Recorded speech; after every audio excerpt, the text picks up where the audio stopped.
8월 8일 에스라 7장 1절에서 8장 20절. 7장 에스라가 예루살렘에 도착하다. 이런 일들이 지나가고 난 다음이다. 페르시아의 아닥사스다 왕이 다스리던 때에 에스라라는 사람이 있었다. 그의 아버지는 스라야이고 할아버지는 아사랴이며 그 윗대는 hil기야요. 그 윗대는 살룸이요. 그 윗대는 사독이요. 그 윗대는 아히두비요.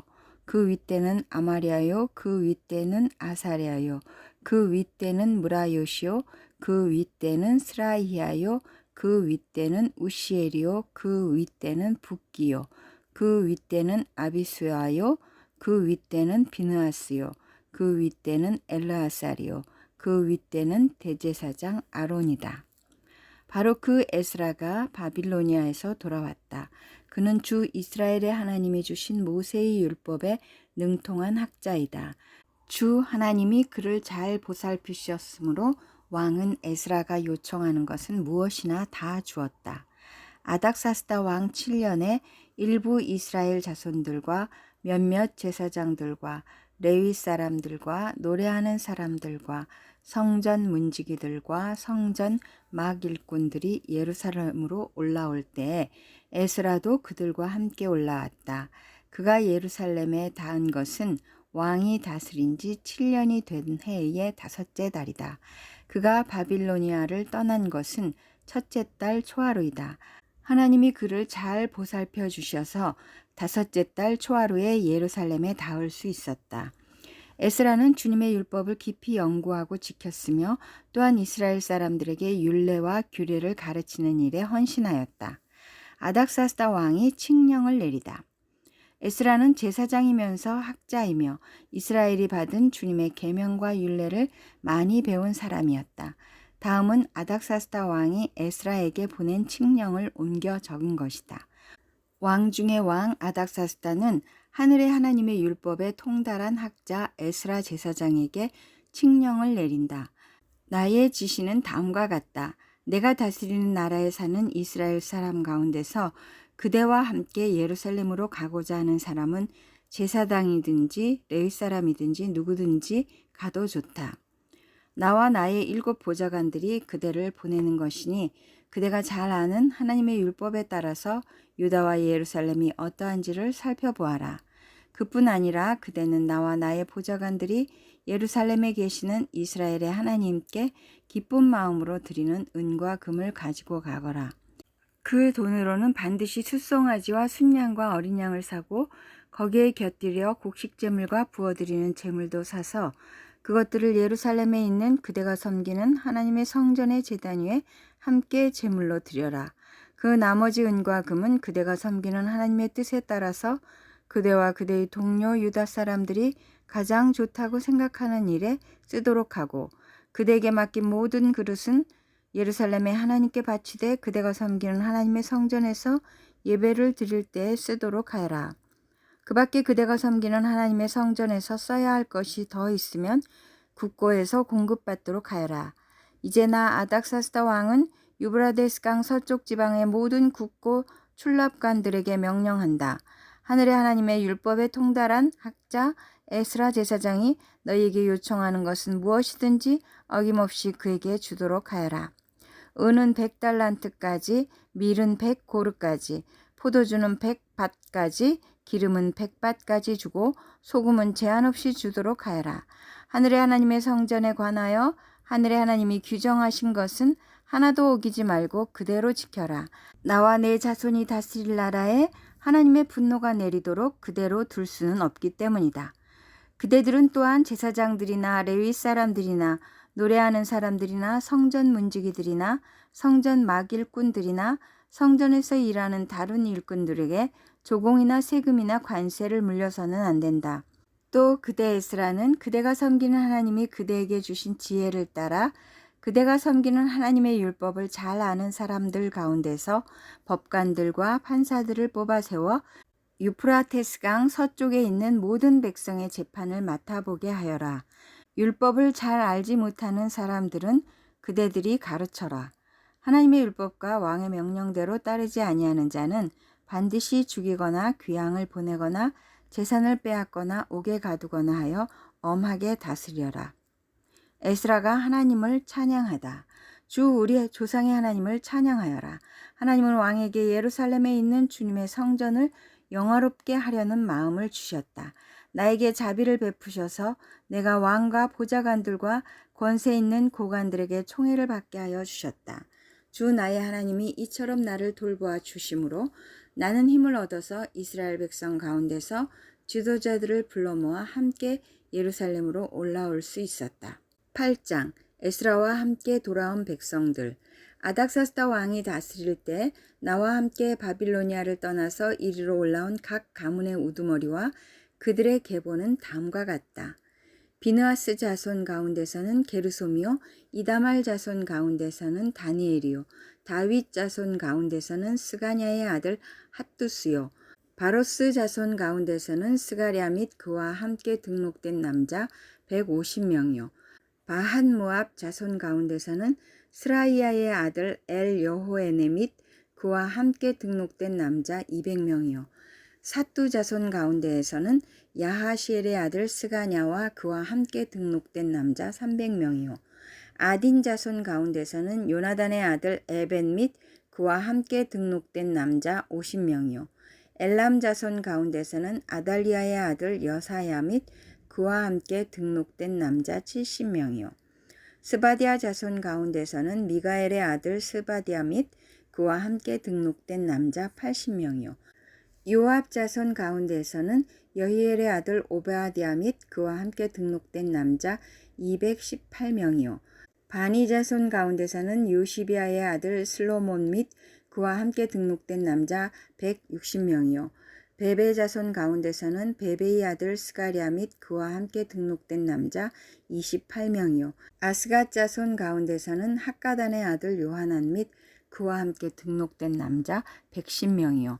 아도니감 자손 가운데서는 남은 아들들 곧 엘리벨렛과 여후엘과 스마야 및 이들과 함께 등록된 남자 60명이요. 비구의 자손 가운데서는 우대와 사분 및 이들과 함께 등록된 남자 70명이다. 에스라가 레위 사람을 찾다. 나는 사람들을 아하와 강가에 불러 모으고 거기에다가 장막을 치고 사흘 동안 묵으면서 그곳에 모인 사람들을 살펴보았다. 백성과 제사장 가운데 레위 사람은 하나도 없었다. 그래서 나는 지도급 인사인 엘리에셀과 아리엘과 스마야와 엘라단과 야립과 엘라단과 나단과 스가랴와 무슬람과 학자인 요야립과 엘라단을 불러서 가시비아 지방의 지도자 이또에게 보냈다. 나는 그들에게 이또와 가시비아 지방에 사는 성전 막 일꾼인 그의 친족들에게 부탁하여 우리 하나님의 성전에서 일할 일꾼들을 데려오라고 하였다. 하나님이 우리를 잘 보살펴 주셔서 갔던 이들이 사람들을 데려왔다.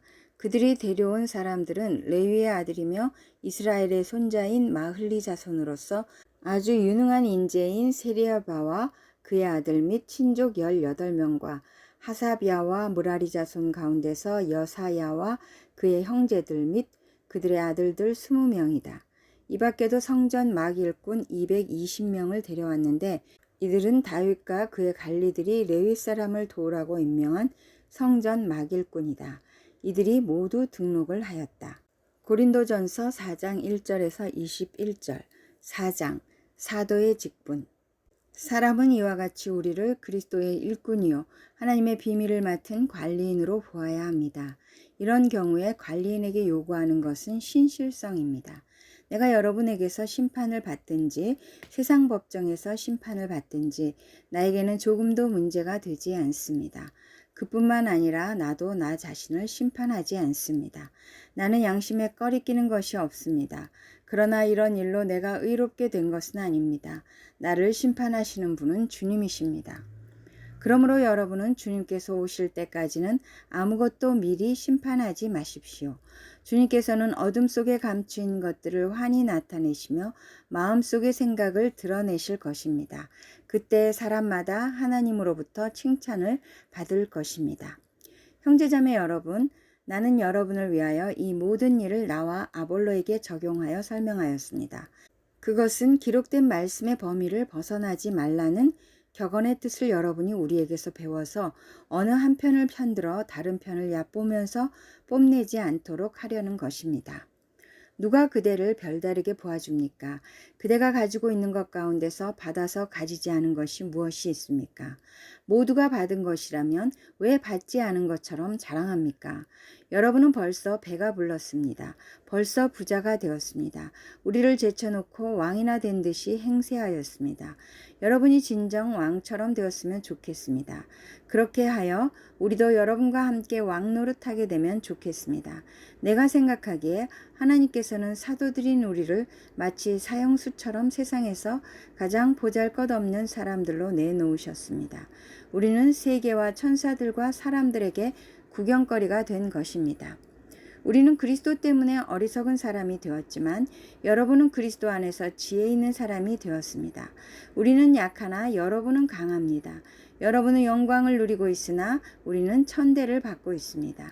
우리는 바로 이 시각까지도 줄이고 목마르고 헐벗고 얻어맞고 정처 없이 떠돌아 다닙니다. 우리는 우리 손으로 일을 하면서 고된 노동을 합니다.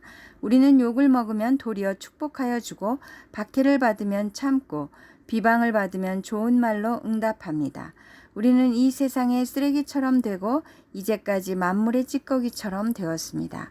내가 이런 말을 쓰는 것은 여러분을 부끄럽게 하려는 것이 아니라 나의 사랑하는 자녀들같이 훈계하려는 것입니다. 그리스도 안에서 여러분에게는 1만 명의 스승이 있을지 몰라도 아버지는 여럿이 있을 수 없습니다. 그리스도 예수 안에서 복음으로 내가 여러분을 낳았습니다. 그러므로 나는 여러분에게 권합니다. 여러분은 나를 본받는 사람이 되십시오. 이 일 때문에 나는 디모데를 여러분에게 보냈습니다. 그는 주님 안에서 얻은 나의 사랑하는 신실한 아들입니다. 그는 그리스도 예수 안에서 행하는 나의 생활 방식을 여러분에게 되새겨 줄 것입니다. 어디에서나 모든 교회에서 내가 가르치는 그대로 말입니다. 그런데 여러분 가운데는 내가 여러분에게로 가지 못하리라고 생각하여 교만해진 사람이 덜어 있습니다. 주님께서 허락하시면 내가 속히 여러분에게로 가서 그 교만해진 사람들의 말이 아니라 능력을 알아보겠습니다. 하나님 나라는 말에 있지 아니하고 능력에 있습니다. 여러분은 무엇을 원합니까? 내가 채찍을 들고 여러분에게로 가는 것이 좋겠습니까? 그렇지 않으면 사랑과 온유한 마음을 가지고 가는 것이 좋겠습니까? 시편 89편 27절에서 37절. 나도 그를 맏아들로 삼아서 세상의 왕들 가운데서 가장 높은 왕으로 삼겠다. 그에게 내 신의를 영원토록 지키며 그와 맺은 나의 언약을 성실히 지키겠다. 그의 자손을 길이길이 이어주며 그의 왕위를 하늘이 닿을 때까지 지켜주겠다. 그러나 그의 자손이 내 법을 내버리고 내 규례를 따라서 살지 않고 내 율례를 깨뜨리고 내 계명을 지키지 않으면 나는 그 죄를 물어 채찍으로 치고 그 죄악을 물어 매질할 것이다. 그러나 그에게 약속한 나의 진실함은 변하지 않을 것이며 나는 내 언약을 깨뜨리지 않으며 내 입으로 말한 것은 결코 번복하지 않는다. 내가 나의 거룩함을 두고 한 번 맹세하였는데 어찌 다윗을 속이겠느냐. 그 자손이 영원토록 이어지고 그 왕위는 내 앞에서 태양처럼 있을 것이니 저 달처럼 구름 속에 있는 진실한 증인처럼 영원토록 견고하게 서 있을 것이다. 셀라. 잠언 20장 28절에서 30절. 인자와 진리가 왕을 지켜주고 정의가 그의 보좌를 튼튼하게 한다. 젊은이의 자랑은 힘이요 노인의 영광은 백발이다. 상처가 나도록 때려야 악이 없어진다. 매는 사람의 속 깊은 곳까지 들어간다.